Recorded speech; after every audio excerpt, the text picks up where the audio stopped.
To the main eventers now. First up, with 8 straight victories, this knockout artist is one punch away now from a UFC title shot. Please welcome Anthony Rumble Johnson. Thank you. And a question for Conor. You had said that you were interested in clearing out the division, and it was going to start with your reign coming up here with Dennis Siver. Can you explain exactly why you wanted this fight? A lot of people seem to think that it's, I don't know, a mismatch of sorts.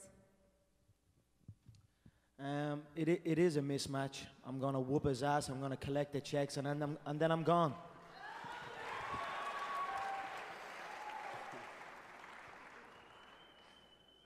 Questions for Conor. You saw Aldo up close and personal. What did you take away from seeing him fight? Where do you think he's vulnerable? How do you think you match up?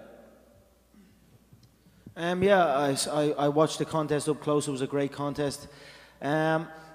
I believe there's a lot of holes I will capitalize on. You know, he showed his frustration in the contest, but it was a traditional Thai style contest. You hit me, I hit you. Both competitors were very similar in styles, and that is why the contest was what it was. I posed different movements and different reactions than anybody on the roster, not just the division. So I am highly confident I will shut Jose Aldo down in spectacular fashion and take over the game. I say it how I want to say it, yeah? The king speaks however he wants.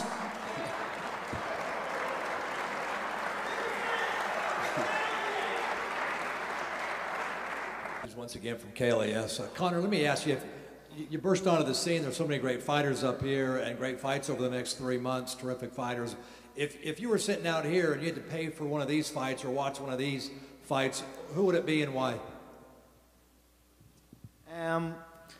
As an employee of the UFC, I would pay for every single one. But you know, there's a lot of great stars up here, a lot of huge fights. But let's see by the end of 2015. Let's see who has the highest pay-per-view numbers. Let's see who has the highest gate. Let's see who has the highest attendance. You know, because I am setting up for that, and we are in talks for big things. So again, I won't look past Dennis. I will look through him, exactly where I plan on going, and then carry on. But I believe 2015 will be my year. I know a lot of the featherweights are bitching and moaning and hating on it, you know, but they don't have to love it. They can even hate it, but they will be forced to accept it.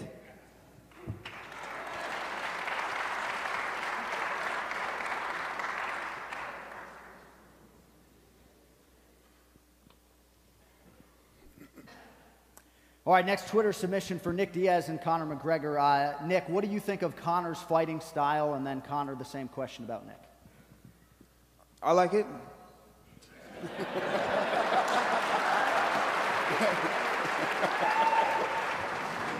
I like it too. Back to Conor McGregor. Do you see any aspect of Dennis Siver's fighting style that will be a threat come January? I feel extremely confident that I will use my movement to freeze Dennis, I believe. He's a compact fighter as it is. I will use my movement to freeze him, and then I will take his head clean off and raise it in beautiful Boston City, you know, Ireland #2, I like to call it. And then, you know, it's on to big business. Jose will be told what to do. He will be told he must fly economy to Ireland, fill out an 80,000-seater football stadium, break records, highest gate, highest attendance, highest pay-per-view, and then he will hand over that belt on home soil. So that's my year plan right there.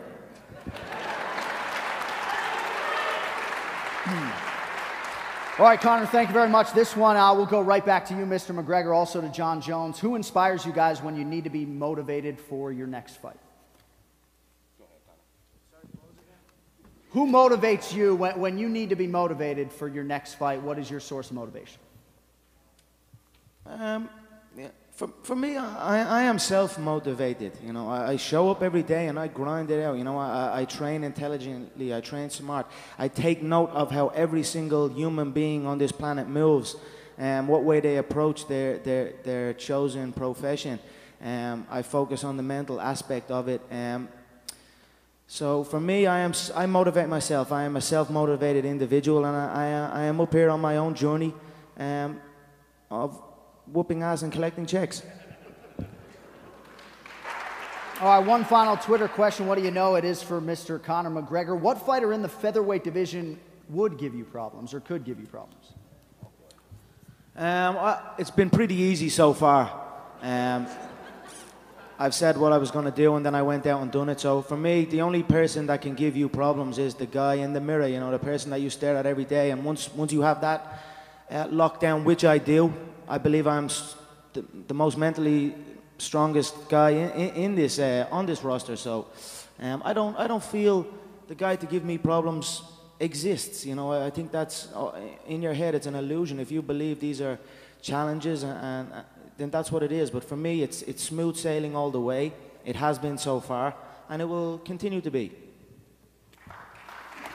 First one for Conor, and then one real quick for Dana. Conor, I was just wondering if you were going to come up with a system to get the other fighters in the featherweight system to send you an apology for wasting your time. All I'm looking for is a simple thank you. If you look, maybe a kiss on the toes. But if you look back at the last featherweight contest in Mexico, it was between a guy who had a horrendous fight against Jose Aldo, Ricardo Lamas. He fought like a pussy. He ran for 5 rounds. And then you look at Dennis Bermudez, who's on a false win streak. Holloway beat him. So these are 2 average, okay, journeyman fighters. Yet there was so much light on that fight. So much attention on 2 you know, Dennis is a decision machine, and Ricardo's fought like a pussy. So they still got that exposure. People are even talking about Nick Lentz. Like, who gives a shit about Nick Lentz, really? Now, before I came along, they can say all they want, but they're up here, they're trying to talk like I'm trying to talk, they're rocking the suits and everything, you know what I mean? But there is only one. And another question for Conor McGregor. This event coming up, the main event is Cub Swanson and Frankie Edgar. Which one of those do you feel poses the biggest threat to you? Probably neither, but... Yeah, I'd feel comfortable against both. Frankie has held a lightweight title. He's challenged at a high level his whole career. He fights with his heart, but again, he's an aging competitor. He's on the downside of his career. I think that's an accurate assessment. The same with Cub. I believe he's aging. He looks 95 years old. I say it every time. But for me personally, you know, I have nothing against Frankie. I respect his style, but I would like Cub to win for the specific reason that he seems to think that he has been promised a UFC title shot if he wins this fight against Frankie. So I want him to win that contest, and then I will bake a freshly made pie and smack him clean in the face with it when I get the title shot. All right, my question. Move up to lightweight after this fight, and that each of you guys would happily give up the fight that you have right now to fight him because of the money and the attention they would bring to you, that it would change your life. When he says that, how do you feel about those comments? Do you agree with his evaluation? Yeah, right now my focus on Cerrone, and so if you want to move up, I'm here. It's gonna be easy money. That wasn't the question, but ask yourself truthfully. If Dana rang you and said, you don't have to fight Cerrone, you can fight McGregor, even though Cerrone was still fit, would you take it? You're damn right you take it. Of course, man. Easy money. Of course you got easy money, man. I can make you rich. I change your bum life. You fight me, it's a celebration. I would beat you. When you sign to fight me, it's a celebration. You ring back home, you ring your wife. Baby, we done it. We're rich, baby. Conor McGregor made us rich. Break out the red panties. We're rich, baby. So don't say you would not take that fight, because you would take that fight like everyone else up here would take the fight against me if it was offered, regardless of belts or any of that shit. I'm the money fight in the male shit at all weight divisions, so fuck everybody else up.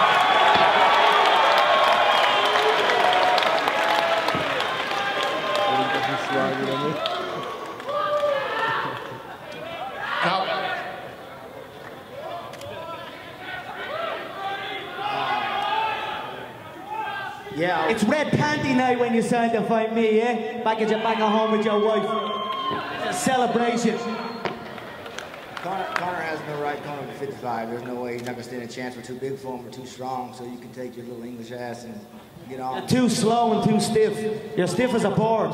I'd snap you in half. And that's it. I see stiffness when I look in that 155-pound division. Slow, stiff. I feel like they're stuck in the mud almost.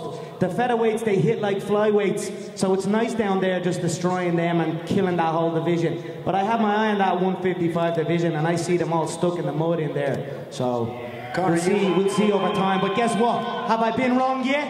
Have I been wrong yet? No.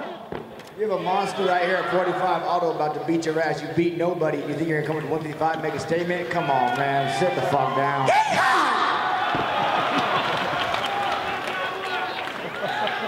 Elias here with Fox Sports. Got a question each for Joe, Dustin, and Conor. Joe, you're finally getting attention at big events like this. Another spin-off of my name. You're welcome, Dana and Lorenzo and Frank. You're welcome. All right. So, Joe, you're a part of big events, the likes of which Conor seems to really relish and enjoy. For you, so far, how do you feel? Are they giving you extra energy, or is it just part of the job so far? Yeah, for me, you know, it's great to be up here, experienced a whole lot, but you know, my job is to fight, and that's what I love doing, and that's what I'm going to continue to do, just keep beating people. Thanks, Joe. And Dustin, obviously you've got a huge fight right here and a big challenge. Is any small part of this fight, though, an extra appeal in your mind, like the idea of getting a rematch with Conor? You said you wanted it. Duffy is his own challenge in right, but being that he's the last guy to beat Conor, does that add any extra fuel to the fire for you? I said it's the only appeal. That fight is the only appeal to win, so you can get maybe climb back up and get to fight me and get that money fight. Yeah, you know, right now my focus is on Joe Duffy. I'm excited to be part of another main event. Irish fans are familiar with me, so I'm going to go over to Dublin, and I'm excited about that. I'm ready for that step in my career right now. You know, it's a big fight. Big things happen after you win main events, and that's what I plan on doing. Thanks. And Conor, you've answered the first two, but this one's actually for you, over here to your right. Obviously, you've got bigger things on your mind and in your mind, but if the fight made sense money-wise eventually, would you like to avenge that loss to Joe Duffy? 100%. If the money's right, if he can climb up, and this is a great opportunity for each man to climb back into the lottery ticket. You know what I mean? So, I wish them well. And when they announced the fight, I said it's good business because you've got to build up other schmucks to make a fight with me. So allow them to keep doing that. It's intelligent business, and that's why the UFC is where it is.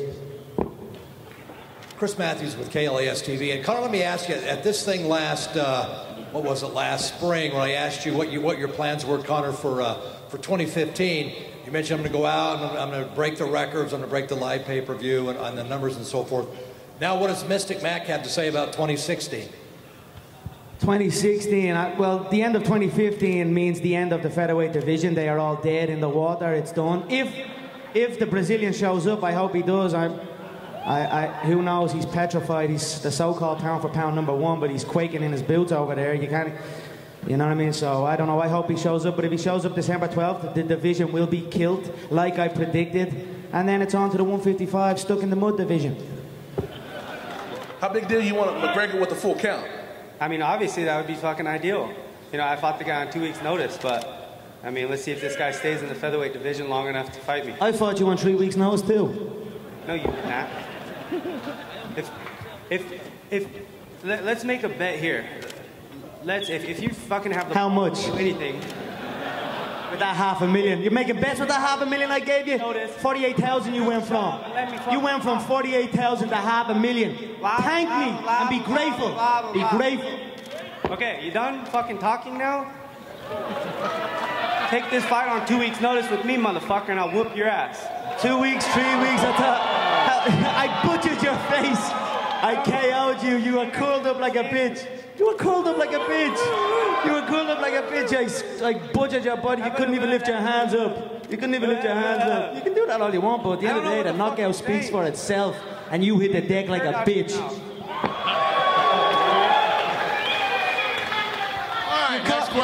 wanted to speak to you. I did want to speak to you because you called yourself the Mike Tyson of the featherweight division. Fucking stop drinking the I just want to ask you a question. You called yourself the Mike Tyson of the featherweight division, and I marched forward, stood in the pocket, and said, "What have you got?" And you hit like a fucking strawweight. You hit like a strawweight, calling yourself the Mike Tyson. Your left eye, buddy. You're gonna fucking have that. For Next question. Every time you look in the mirror, you're gonna think of me. Question here for Donald Cerrone. Earlier in the week, you had tweeted that 2 days until you saw McGregor. You're sitting right behind him right now. Have you two had any encounters besides the interaction that you've just had now? And what is your message to McGregor about the 55 division and the Shark Tank it is? Oh no, he's real good at talking out in front of the public, but when we all stand in the background there, he got nothing to say. So I stood back there for 30 minutes right next to him and nothing to say to me, but he was very cordial with my man next to me. Of course, we get out here, he wants to run his mouth, but it's good, he sells the fights, but he comes to 155, he's gonna bend his little ass over and knock the fucking lucky charm. See about that. First, you've got to get through a guy that whooped your ass already. So why would I waste my time with a guy, you're fighting a guy that whooped your ass next, so you got to come through that, and let me say, and then I'll consider, I'll check the numbers, I'll discuss it with Frank, and I'll decide whether I'll change your bum life as well.